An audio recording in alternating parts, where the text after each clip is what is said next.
One of the most highly anticipated drones that many people hope to see this year is a follow-up to the hugely popular Mavic 2 series. Now, some are calling this the Mavic 3, but honestly, I don't think that's what it's going to be called. And I'll talk about that here in just a minute. Whatever it's going to be called, it's going to be pretty amazing. And Billy, Kyle, and I had a discussion the other day, and we were talking about what we would like to see on DJI's next prosumer drone. In this video, I'm going to tell you the top 5 features that I hope they can include. And then at the very end, you're going to hear from Billy. So let's get right to it.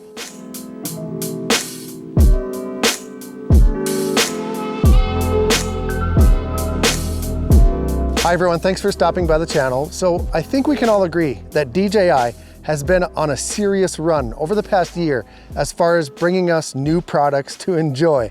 And it's really cool, but it's also a little overwhelming because you get to the point where you're not quite sure if you should buy this latest and greatest thing, because who knows, next month there might be something way better for you to spend your money on. And it really is a problem because we only have so much money to spend. Now, there has been some talk about a possible follow-up to the Osmo Action, which would be really cool and long overdue. And then also a lot of people are thinking that we're going to see a Mini 3 this year. Now, these are certainly all rumors, but one thing that has consistently been buzzed about in the industry, and we've actually seen some artist depictions of it already, is a follow-up to the Mavic 2 series. What DJI has done with the Air 2S, in my opinion, has given us a little bit of a glimpse into what's to come. I think some people were really disappointed when the Air 2S came out because so many people are waiting and excited to see how they're going to improve upon the Mavic 2. And the Air 2S is a great drone. I just used it yesterday for a real estate shoot, and the color science on it, everything about it is just a great drone, but it's not truly a prosumer drone. And that's what everybody's waiting for. Now, I will say right away that I don't believe whatever it is going to be called the Mavic 3. Because DJI has been simplifying the names of their products, and also by doing that, they're kind of better defining the market for each of them.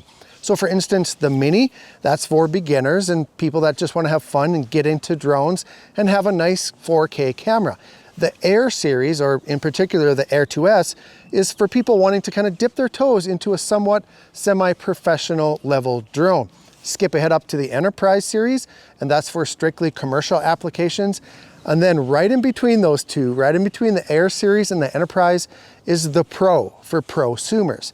So for the remainder of this video, I'm going to refer to this potential new drone as the Pro 3. Now, if DJI decides to adopt that name, I'll look for my royalty payment to be deposited immediately into my account. Whenever we are presented with this highly anticipated drone, hopefully within the next year, there are 10 things that Billy and I narrowed it down to, and I'm going to give you my top 5. Now, Billy has a list of 5 features as well, but of course, they're not as important as mine are. Now, I'm going to save my most wanted feature until the very end, but the rest of these are in no particular order. So raise your hand if you have ever left your micro SD card in your card reader on your desk at home. I would guess that it happens to me about a third of the time that I head out to fly. I am terrible at it, you guys. I do it all of the time, and it's really frustrating. Yes, 8 gigabytes of internal memory is nice, but with the higher resolution photos and videos that these drones are now capable of, it's not even close to being enough. And then with the extended flight times we're seeing, as well as these huge files, there's no reason that they couldn't increase this. And I'm gonna go pretty big here, but I wanna see a minimum of 64 gigabytes of internal onboard memory, especially if this drone has 6K or even 8K video capabilities. There's no reason they can't add that much onboard memory. So now that Part 107 pilots can fly at night without a waiver after completing the online education, of course, everyone's going to be looking for aftermarket anti-collision lights to put on their drones. Now, there are already some great established ones out there with the Lume Cube strobe and the Firehouse Arc, but what if we didn't have to use an aftermarket product? This drone needs to have anti-collision lights on it that strobe and can be seen from at least 3 miles away in all directions, 360 degrees, and also above and below the drone. This is another one that could very easily be added, and I think both recreational as well as commercial pilots would benefit from it. Now the Air 2S is DJI's best drone when it comes to obstacle avoidance for sure, but DJI will forever be in the shadow of Skydio unless they advance their software enough to compete. Now I'm not talking about just more sensors. Don't just throw a couple more sensors on the drone. It needs to be better than that. There needs to be significant improvements to the algorithm to make this a true prosumer drone. Ever since the Mavic 2 Pro, there has been little baby step improvements to obstacle avoidance, but nothing yet comes close to what the Skydio can do. The Pro 3 needs to have next level obstacle avoidance, or the action sports consumer and adventure niche will continue to look towards Skydio.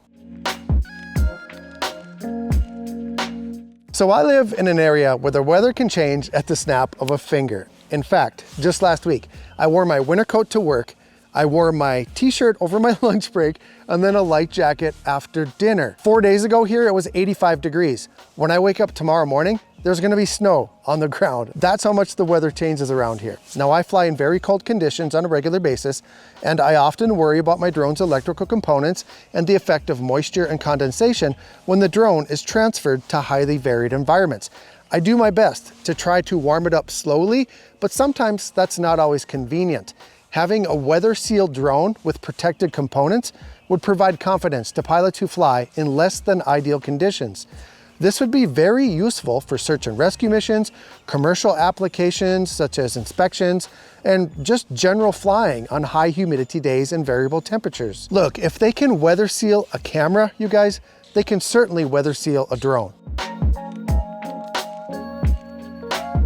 Finally, and most importantly, I would love to see the Pro 3 have something called hot swappable batteries.